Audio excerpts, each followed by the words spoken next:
భగవంతుడు ఎక్కడో శంఖచక్రాలతోనో త్రిశూలాలతోనో దేవాలయంలో ఉండడు. 9 నెలలు తను చచ్చి నీకు బ్రతికి జన్మనిస్తుంది తల్లి. దేవాలయానికి వెళ్ళినప్పుడు దేవుడు కనపట్టలేదు నాన్న అని మనం ఏడిస్తే ఆ తండ్రి వాడి భుజాల మీద మనల్ని కూర్చోబెట్టి దేవుణ్ణి చూపిస్తాడు. అప్పుడు మనకి తెలుస్తావు మనం కూర్చున్నదే భగవంతుడి భుజాల మీద అని. తల్లిదండ్రులకి గుళ్ళు కట్టించక్కర్లేదు. కట్టించిన గుళ్ళ ముందు వాళ్ళని కూర్చోబెట్టకుండా ఉంటే చాలు. అది నేర్చుకోవాలి. మనం బ్రతికుండగా వాళ్ళ అనాథాశ్రమాల్లో ఉండటం ఏంటండి? ఇంకంతకంటే పాపం ఏదైనా ఉందా? కాశీలో యజ్ఞం చేస్తే వస్తుందా? రామేశ్వరంలో అన్నదానం చేస్తే వస్తుందా? జన్మనిచ్చిన తల్లిదండ్రులు ప్రధానము. వాళ్ళని నువ్వే సేవించాలి.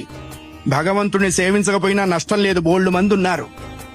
జన్మనిచ్చిన తల్లిదండ్రుల్ని సేవించాలి, అది కర్తవ్యము. రామాయణం అదే చెప్పింది. అయ్యా, ఆ అభిప్రాయం లేనివాడు పశువు అనకూడదన్నారండి. పశువులు పోటీకొచ్చినాయి, మమ్మల్ని ఆ వాడితో పోలుస్తావా అని. అంతకంటే నీచుడు.